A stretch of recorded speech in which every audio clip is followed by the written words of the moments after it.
नमस्कार, आप देख रहे खबर राजस्थान में, आपके साथ जी के लिए। आज हम सवाई माधोपुर बूरी पहाड़ी में जो डूंगरी बांध बन रहा है सवाई माधोपुर के खंडार तहसील में, उस डूंगरी बांध का जो छिंत्र गांवों को जो लिस्ट जारी हुई, जिसमें छिंत्र गांवों को सरकार ने विस्थापित करने की जो लिस्ट जारी की, उसको लेकर आज विरोध प्रदर्शन और महापंचायत रह गए। इसमें सर्व समाज के लोग, जिला करौली और सवाई माधोपुर जिले से सभी छिंत्र गांवों के लोग और आसपास के गांवों के लोग इस महापंचायत में पधारे। उन लोगों से बात करेंगे क्या इनकी मांगे, सरकार से क्या मांग रहे हैं। नमस्कार सर। जी नमस्कार। क्या नाम है आपका? मेरा नाम डॉक्टर ऋषिकेश मीणा है।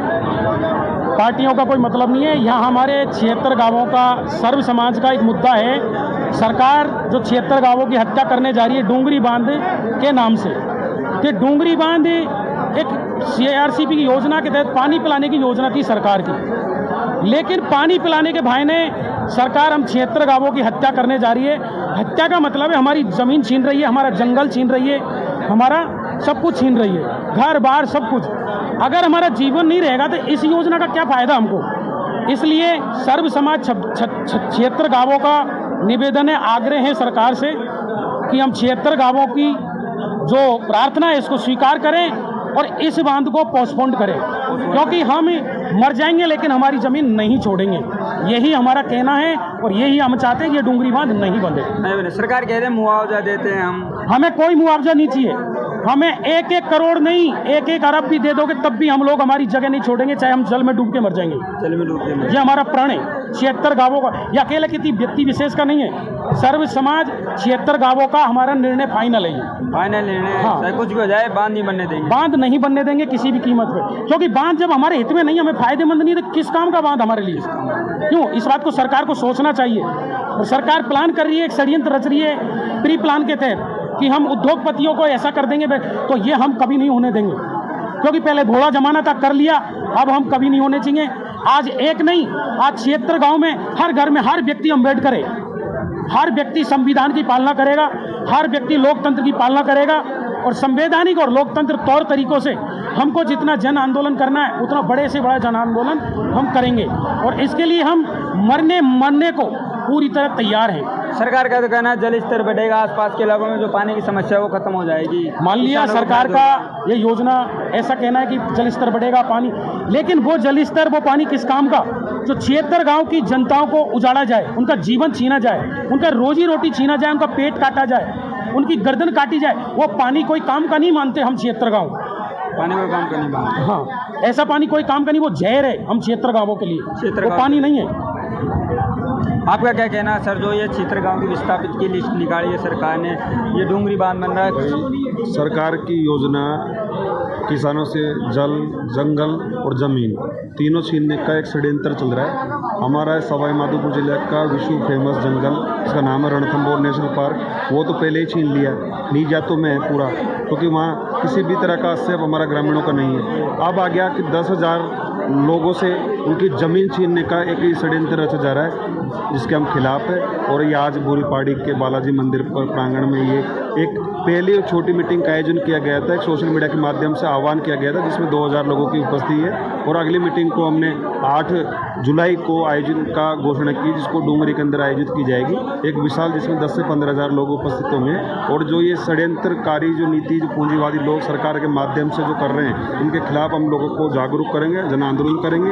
और ये जो मंसूबे डूंगरी बात को लेकर कर रहे हैं, 10,000 लोगों से इनकी ज़मीन छीनने का ये षड्यंत्र रच रहे हैं, उसका हम विरोध करेंगे। क्या लगता है सरकार बात मानेगी, इससे सरकार की रूह रहेंगे? बिल्कुल, जहाँ जनता है, जनार्दन है, वह सरकार को झुकना पड़ेगा। जहाँ, क्योंकि सरकार जनता से बड़ा सरकार नहीं, सरकार ही जनता है। सरकार का कहना है रोजगार बढ़ेगा, जल स्तर बढ़ेगा, खेती बाड़ी, जो किसानों की जल की समस्या वो खत्म हो जाएगी। तो हमारे जो किसान भाई है, इनको बेवकूफ़ बनाने का एक प्लान है। भोले भाले सीधे साधे जो लोग होते हैं किसान भाई, वो इनके लुभावनी योजनाओं के अंदर आ जाते हैं। आज तक भी जो भी किसानों के लिए, एग्रीकल्चर लोगों के लिए, बेरोजगारों के लिए जो भी योजनाएं चलाई गई, वो धरातल पर आज तक हमने उतरती हुई नहीं देखी, धरातल साकार होती नहीं देखी। जिस तरह की योजना है कि भाई जल स्तर बढ़ेगा, वो बढ़ेगा, छोटे छोटे बहुत सारे बांध बनाए जा सकते थे। इतनी खास जरूरत था कि 76 गाँवों को बेरोजगार किया जाएगा। कई सदियों से, कई पीढ़ियों से जो गाँव निवास करते हैं, कई पीढ़ियाँ निकल गई उनके वहाँ रहते उन गाँव को वहाँ से विस्थापित करने की योजना नाकाम योजना। जो ये बांध है, इसकी भराव क्षमता बीसलपुर बांध से भी ज़्यादा है। ये तो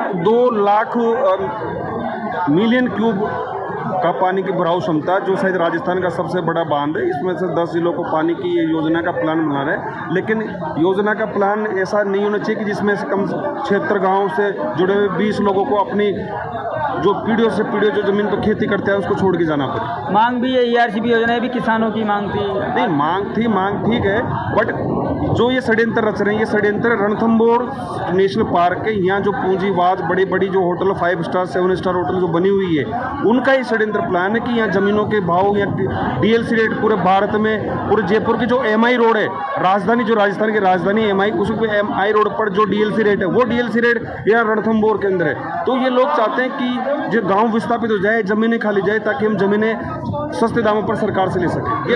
रणथंभौर से भी तो रोजगार मिल रहा है, सवाई माधोपुर रणथंभौर से कोई रोजगार नहीं मिल रहा है। रणथंभौर से मात्र 2500 लोगों को रोजगार मिल रहा है, बाकी 15 से 20,000 लोग बाहर के लगे हुए हैं। 15 से 20,000, क्योंकि होटलें बाहर के, ये रणथंभौर नाम की फैक्ट्री है, इसमें 3,000 करोड़ का व्यापार होता है, 3,000 करोड़ बाहर निवेश हो रहा है, बाहर जा रहा है, बाहर की होटलें, सब कुछ बाहर का। यहाँ लोकल लोगों के साथ हनन किया जा रहा है, उनको बंधुआ मजदूर बनाया जा रहा है, उनके साथ शोषण किया जा रहा है, अत्याचार किया जा रहा है उनके साथ में। ये मात्र 2,500 से 3,000 लोगों को रोजगार मिला और रणथंभौर से वो रोजगार भी बागवानी का, पोंछे लगाने का, खाने बनाने का रोजगार लगा हुआ है।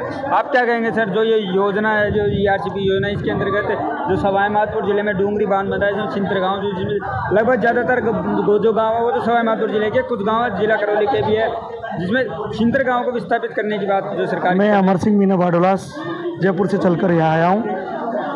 ये जो 76 गाँव हैं, तो इनको सरकार ने उजाड़ने का जो प्लान बनाया है वो डूंगरी डैम के माध्यम से बनाया है, और इसमें बड़े बड़े उद्योगपतियों का सरकार सहारा ले रही है। और ये जो रणथंभौर नेशनल प्रोजेक्ट है, इसी के समीप इसको बना के जो ERCP के नाम से जो डैम बना रहे हैं, इसमें हमारी 76 गाँवों की जल, जमीन, प्रकृति सब उजड़ जाएगी। यानी कि एक तरह से 76 गाँवों का जीवन बर्बाद हो जाएगा। और यहाँ बड़े बड़े पूंजीपति है, उद्योगपति है, उनकी होटलें, उनके बिजनेस, उनकी बड़ी बड़ी फैक्ट्रियाँ लग जाएगी। तो कुल मिला के बात यह है कि 76 गाँवों की जनता का जीवन बर्बाद हो जाएगा। वर्तमान टाइम में 76 गाँवों का को उजाड़ा जा रहा है। आने वाले समय में कम से कम 300 से 500 गाँवों को उजाड़ा जाएगा। तो हम किसी भी कीमत पर हमारी ज़मीन, प्रकृति, जलवायु ये नहीं छोड़ेंगे। चाहे हम मिटने को तैयार है, लेकिन हम यहाँ से छोड़ने को तैयार नहीं है। सरकार चाहती तो इस ERCP के नाम पे छोटे छोटे बांध बना सकती थी और पानी की सप्लाई कर सकती थी। लेकिन जैसे भारजा डैम बना, जैसे भारजा डैम है, इसरदा डैम है, और भी इसी प्रकार के छोटे छोटे बांध बना के पानी की सप्लाई कर सकती थी। लेकिन सरकार ने इन 76 गाँवों की हत्या करना चाहती है। तो हम किसी भी प्रकार से हमारे हक की लड़ाई से पीछे नहीं हटेंगे, और हम हमारा अस्तित्व बचाने के लिए चाहे हमें कितनी भी कुर्बानी देनी पड़े तो हम कुर्बानी देने को तैयार है, लेकिन हम हटेंगे नहीं। और सरकार को यहाँ से भागना पड़ेगा और इस डूंगरी डैम को है इसको कैंसिल करना पड़ेगा। ये राजस्थान की सबसे बड़ी योजना, पूर्वी राजस्थानी नहर जो योग परियोजना चला। लेकिन जब हम लोग सब उजड़ जाएंगे, 76 गाँव उजड़ जाएंगे, तो हमारे किस काम की है ये परियोजना? हमारे कोई काम की नहीं है। यहाँ से जब हमारी सब ज़मीनें हैं, सब भाईचारा है, सब ये रिश्तेदारियाँ हैं, सब बर्बाद हो जाएंगे, नष्ट हो जाएंगे। यहाँ से हम बिखर जाएंगे, कोई कहाँ बारा झालावाड़, कोई कहाँ राजस्थान के किस कोने में, और एक तरह से बंधुआ मजदूर बन जाएंगे हम लोग। आज हमारे पास में किसी के पास में 10 बीघे ज़मीन है, किसी के पास 5 बीघे हैं, किसी के पास में 4 बीघे, वो सिर्फ एक 25-50 के प्लॉट में सिमट के रह जाएगा, और उसका जीवन यापन होना भी दुर्लभ हो जाएगा, और भूखे मरने की नौबत हो जाएगी। तो हम किसी भी हद तक यहाँ से नहीं हटेंगे हम। और आज हमने इस शुरुआती मीटिंग का, यहाँ पूरी पार्टी में एक मीटिंग का आयोजन रखा है। आने वाले टाइम में हम जुलाई में 6 जुलाई को बहुत बड़ी डूंगरी में बड़ी मीटिंग का आयोजन रखेंगे, और हम बहुत लंबा आंदोलन चलाएंगे, और हम हटेंगे नहीं। कुल मिला के हमारे अस्तित्व, हम हमारे हकों की लड़ाई लंबी, चाहे कितनी भी लंबी लड़ाई लड़नी पड़े, हम लड़ेंगे, और हम पीछे नहीं हटेंगे। और सरकार को ऐसे भागना पड़ेगा और इसको कैंसिल करना पड़ेगा। आप क्या कहेंगे सर इस बारे में, योजना ERCP परियोजना इसको लेकर? हमारी ज़मीन वगैरह नहीं छोड़ना चाहेंगे, न हम इसको बांध वो बनने देंगे। तन मन धन से हम इसको बलिदान देने को तैयार, हमारी प्रॉपर्टी को नहीं छोड़ेंगे, न हम विस्थापित होंगे। अगर गवर्नमेंट को पानी चाहिए तो डैम द्वारा पाइपलाइन दोबारा कहीं भी ली जा सकती है चंबल लिफ्ट योजना के तहत। इस तरह हम इसको बिल्कुल भी हमारी प्रॉपर्टी को नहीं छोड़ेंगे, हमें बदलाव नहीं करना पड़े, कुछ भी करना पड़े, संघर्ष के साथ लड़ाई लड़नी पड़े और हमारी प्रक्रिया जारी है संघर्ष की। अगली मीटिंग 6 तारीख को, इसके बाद और अगली मीटिंग होगी, हमारा संघर्ष चलता रहेगा गवर्नमेंट से जब तक हम इस बांध को टेस्ट करने का, हम इसको बनने नहीं देंगे किसी भी कीमत पर, चाहे हमें बलिदान देना पड़े, चाहे बलि देनी पड़े, हम इसको बनने देंगे। जब तक सरकार अपना डिसीजन वापस नहीं लेगी, जब तक सरकार अपना डिसीजन वापस नहीं लेगी, जब तक हम इसका संघर्ष करते रहेंगे, साल हो, 2 साल हो, 3 साल हो, तो हमें कितनी भी कुर्बानी देनी पड़े, कितना भी संघर्ष करना पड़े, दिल्ली भी जाना पड़े, जयपुर भी जाना पड़े, मिनिस्टर से मिलना पड़े, कहीं भी जाना पड़े, और हम इसको बनने नहीं देंगे जब तक सरकार इस योजना को वापस नहीं लेती है, जब तक हम हमारी प्रॉपर्टी। आप क्या कहेंगे इस योजना को लेकर, क्या कहेंगे जो इस योजना के बारे में यही है कि हम इसको पुरजोर विरोध करेंगे और इसके बारे में हम और भी किसानों को जागृत करेंगे। हमारा फ्यूचर क्या है, हम लोग जैसे कहाँ जाएंगे किसान लोग, हमारा तो यही धंधा है, यही रोजगार है, खेती बाड़ी, इसके बाद कहाँ जाएगा किसान, कहाँ जाएगा। हाँ।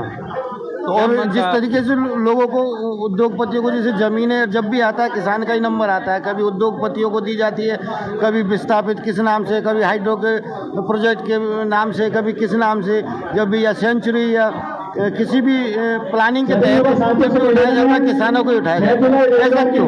किसानों को फ्यूचर के बारे में क्यों नहीं सोचती है सरकार? भाई हमें बताने कि आपका ये भविष्य है, हम आपके लिए ये करना चाहते हैं। ये थोड़ी कि आपको बिना हमारी इजाज़त के हमारी ज़मीनें छीन लेंगे। प्रयास ये करेंगे हम कि जहाँ तक हो वहाँ तक हम हमारी ज़मीन नहीं जाने देंगे और इसका पुरजोर विरोध करेंगे।